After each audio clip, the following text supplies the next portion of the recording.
If you are a parent who wants to raise an emotionally secure, attached child, a child who feels safe with you, who feels seen, who knows that you are their safe space, but at the same time, you're like, when they have big emotions, I feel really overwhelmed.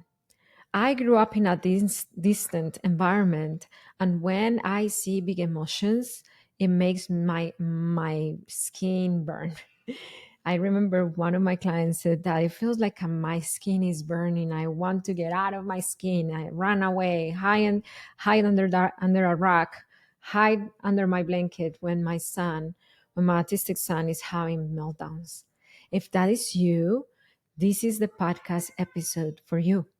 We are going to I'm going to show you how to go from insecure avoidant attachment, which by the way you didn't create. It was created for you in childhood. Yes, it came from the way you were raised, and now it's impacting the way that you might be showing up for your kids, and how to feel a lot more secure raising your kids and be the safe space that you want them to be. Welcome to another episode of the Parenting with Understanding podcast. This is your host, Marcela Collier. I'm a certified parenting coach and founder, head coach of HIC, Parenting Education Agency. Our team of coaches and I have the mission of helping parents like you break away from reactivity, become secure parents, and parent their children with peace. If you've been listening to this podcast for a while, would you leave us a positive review? That means that you've been enjoying it, that you've been finding value in it. Just open the description, leave us a 5-star, hopefully positive review, and that will help us get to more parents. So, what is avoidant insecure attachment? Avoidant insecure attachment, I'm going to give you an analogy. And I already gave this analogy in a past episode, but how it would look like when it comes to avoidant attachment. So just imagine that you are in an island. Just imagine you are in an island and you depend on that island for provision and protection. You depend on that island to for shelter, for food, for feeling safe. You don't have any other way out. You depend on it to survive because you cannot survive on the water. But let's just say that this island is an iceberg. This island is there, but it's not there. It's physically present. You can stand on it, you can touch it, you can feel it, but it doesn't really provide the food that you need. It doesn't provide the protection that you need. Imagine that this island, this iceberg, was your parent. Did you grow up with an iceberg parent?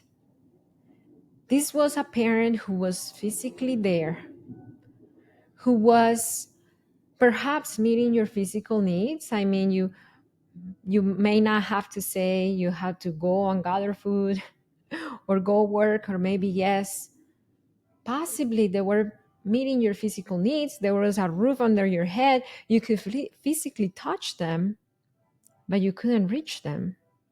You couldn't reach them emotionally to share your feelings, to share what's going on, what went on in the day, to share something that made you scared, to share an interaction that you had with a teacher that maybe made you feel really weird, an interaction that you had with a peer and you don't know how to navigate that, and then you couldn't go to them for feedback, for validation, for emotional containment because they were not available for you.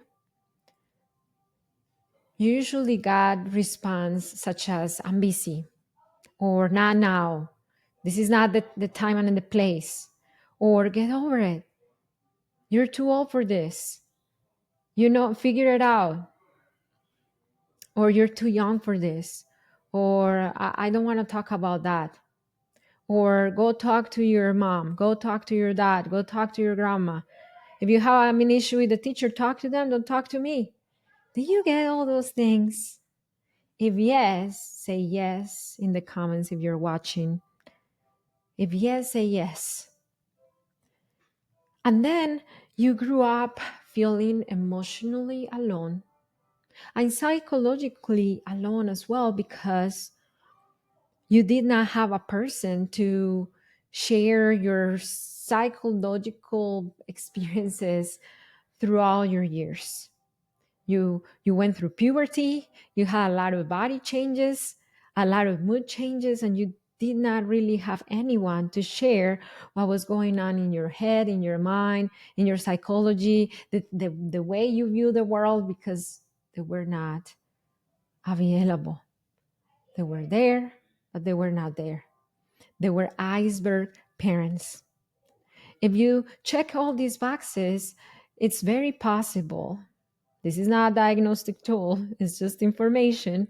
It's possible that you grew up with insecure, avoidant attachment style. But what is this? What is this about insecure, avoidant attachment style? Is it that your parents were bad parents? Or maybe if you are repeating in a way that cycle, that when your children have emotional needs, you want to provide that safety, but you try and you start, but then you disengage right away because it feels too much, and then you run, or you dismiss it with, okay, let's get, you try to distract the child with something else, or you dismiss it, well, okay, this is not a big deal, Sophia, just get over it. If you are in that cycle, I want to tell you that you did not start it. It started in your childhood. You are not the responsible, or yes, the responsible, how do I say? It is not your fault. Yes, that's a better word choice. It is not your fault if you are in an insecure, avoidant attachment cycle being a parent, because that's what you received growing up. So that's avoidant attachment. Iceberg parents are not parents who want to be cold with their kids. Is that their children's emotions and opinions, and even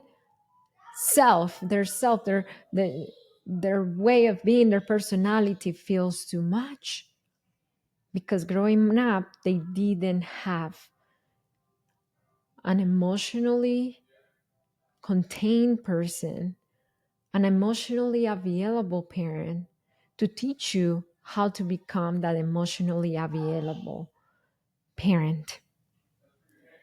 And possibly your parents grew up with the same thing. So, what happens here? What happens here? Children, children feel it. Children feel this kind of attachment. They feel it and they respond to it. So, how would they respond? Have you ever heard advice of just let them cry it out, that they're going to learn to self-soothe? That's a very avoidant kind of advice. Let them cry it out, that they will learn to self-soothe. Why is it an avoidant thing to say or to expect from our children? Because our children will look for us until they learn it is nothing happens when they look for us. So as a child growing up, you learn that. You learn to cry and and look for your parents until you learn that it was not worth it. So you stop doing it. Those are the parents, the children, I'm sorry, who stop crying with the cry it out method. Not because they're calm, not because they learn to self soothe, as the theory says, but because they know they won't access you, even if they cry as much. They know they won't access the parent, even if they cry. So they give up. They give up. And then what happens? This creates overly independent adults. Are you an overly independent adult? I mean, society praises that.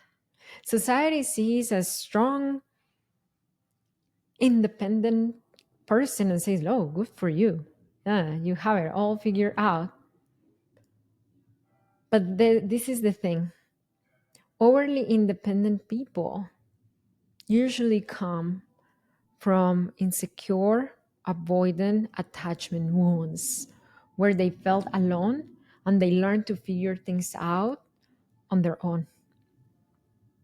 I remember I was on Instagram and I saw the video of, it was kind of like people coming out of a subway, and there was a lady, there were many people there, but there was a lady who was coming out of the subway with a big old, it was like a big bus that almost overpowered her.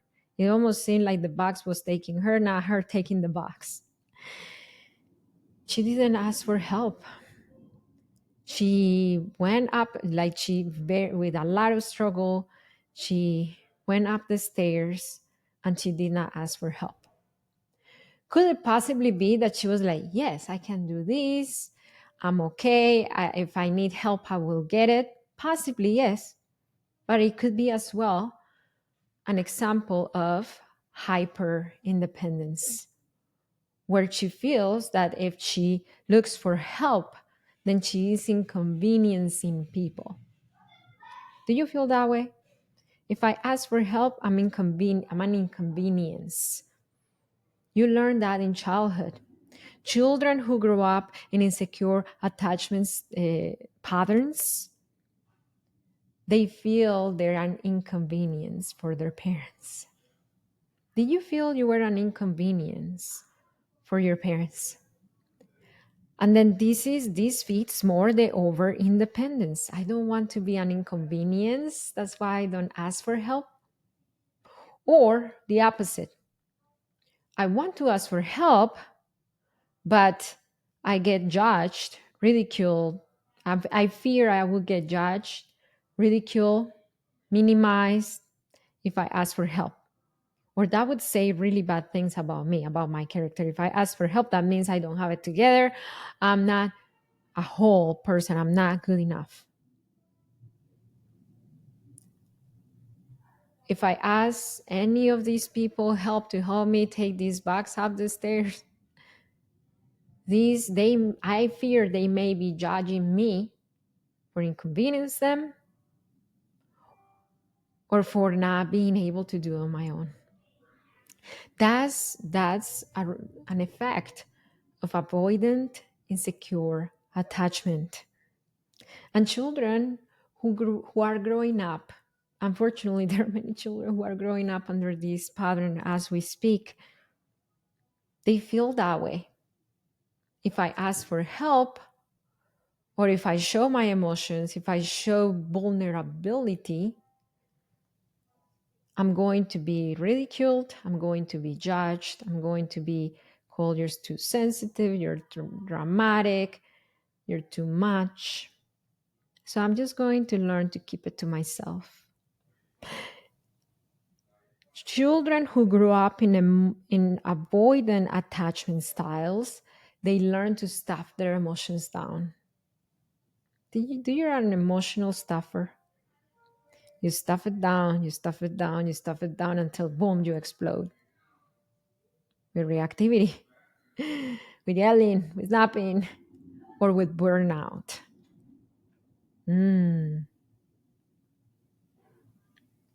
This comes from it. It doesn't, the burnout many times does not come from our kids. It comes from that, from that, from being an emotional stuffer. So children learn I cannot show my feelings because I have an iceberg parent, so I'm going to stuff it down until I it erupts in a bigger different thing. Maybe I'm a little sad because my puppy, I don't know, my puppy went away from for respite, But then because I don't have anyone to process that with me, later today at daycare, I'm going to hit all my friends and peers. So those are the facts. Now, there are subconscious beliefs that parents who are under this cycle of avoidant attachment style may have. The subconscious beliefs are needing others is weak. Emotions are dangerous or embarrassing. Did you ever get that? You're embarrassing me. Stop it. That's from the belief of emotions are embarrassing. Emotions. What about emotions are dangerous? Those are the parents who would do anything so their children would not cry.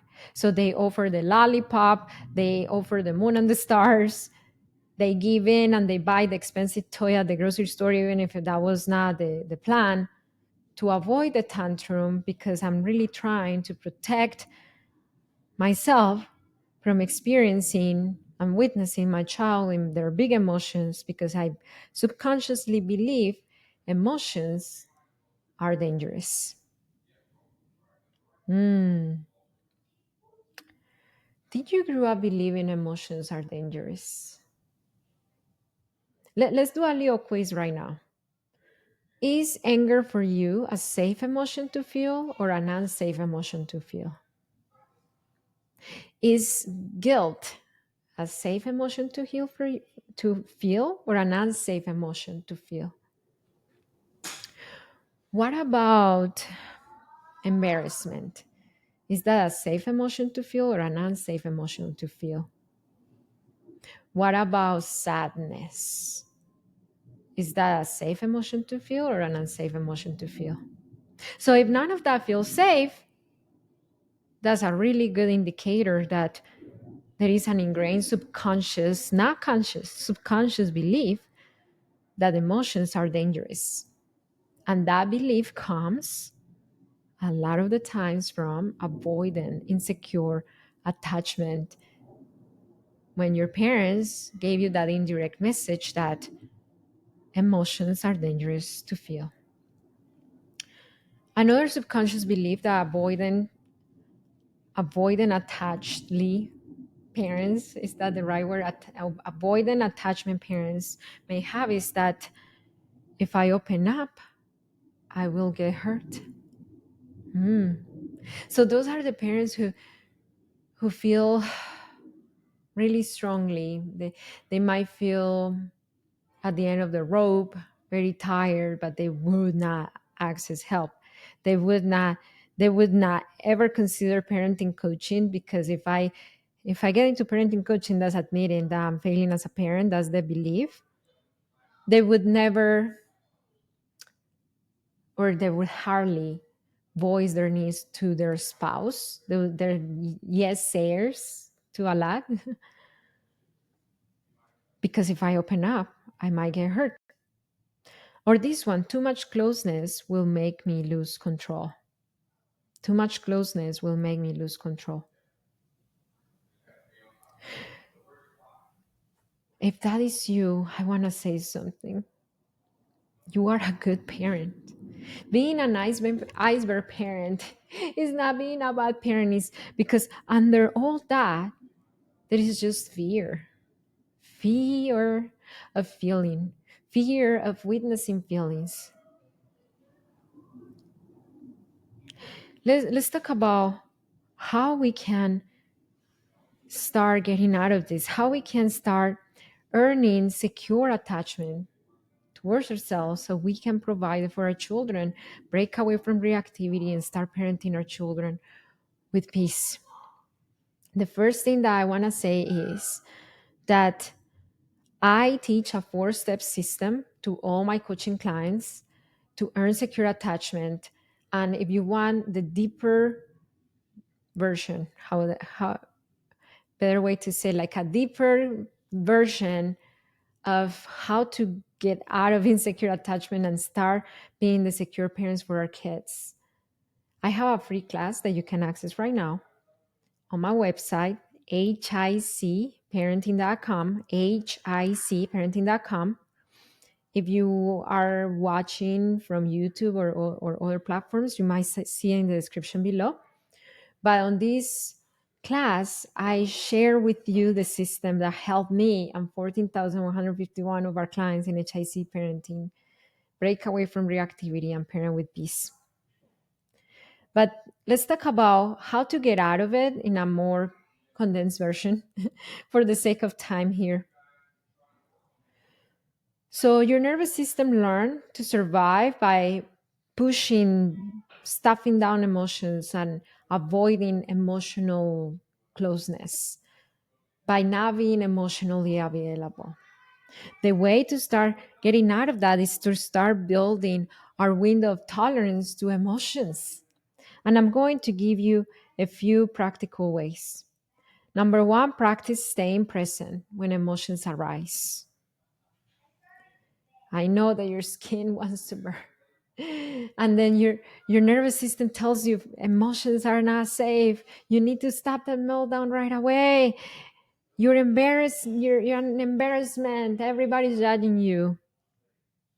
Practice saying to yourself, it's safe to stay close. It's safe to witness my children's big emotions. Number two, reparent yourself. Notice when you feel that you're shutting down, and notice that that's that younger part of you telling you, run away, this feels too much, and start acknowledging your needs. If you hear people in the background, my twins are in summer break and I have a full house. Abuelita is here, my husband is here, the kids are here, piano teacher is here. So bear with me if you hear background noise. But start telling yourself your needs matter and ask yourself this question: what is one thing that I can do at the moment to meet my emotional needs? So your child is crying at the middle of aisle 6 at Target and you feel that you're about to get out of your skin, run away. You think, okay, what do I need right now emotionally to feel safe? It could be taking a break, but Marcela, I ride solo with my child. How do I take a break? It could be a mental getaway, a little bit, even if it's for 30 seconds to breathe, to remind yourself of your safety, to take care of yourself, and your children are fine if they're crying on the top of their lungs, and then reconnect back with them. But that's the thing, to reconnect back with them. Avoid insecure attachment is not built when we take care of ourselves, when we take our time, when we take a little time out to reconnect back with ourselves and calm ourselves down. Insecure attachment happens when we retrieve and don't come back. But because you're coming back, you are building secure attachment with your kids. You are building emotional safety. Okay? So being emotionally present, asking yourself, what is the thing that you need to help yourself at the current moment to be able to manage your emotions? And number three, practice the skill of mindsight. Mindsight is having the understanding of somebody else's mind and your own mind, to think about what's really going on in your children's head and nervous system. They're crying over this toy in the middle of aisle 6 at Target. What is really going on? Is it real frustration because they cannot get it? Or is it that it's close to nap time and they're just tired? Or is it that in the past you've been giving in and they know that if they cry long enough you're gonna give in? Like, that's mindset. That will give you perspective of what's really going on and help you craft or think about the better response instead of just let me just run away or give in or bribe to get out of your child's big emotions. So those are my golden tips. How I said, if you want to have the deeper training on how to move away from avoiding attachment, insecure attachment style, towards becoming a secure parent, break away from reactivity, the answer is go to my free class. You can access it right now on my website, hicprinting.com. I have a question for you. Out of all the things that we discussed today, what is the thing that you can do right now to take care of yourself? What is one thing that you can do right now to take care of yourself? If you are watching and there is a comment section below, just comment. Let me know what it would be. And the second thing is share this podcast episode with a friend, with your spouse. If they're emotional stuffers, they need to hear this podcast episode. They really need to send it to your parents too. That might be an indirect message to them, and they might learn about the way they raised you.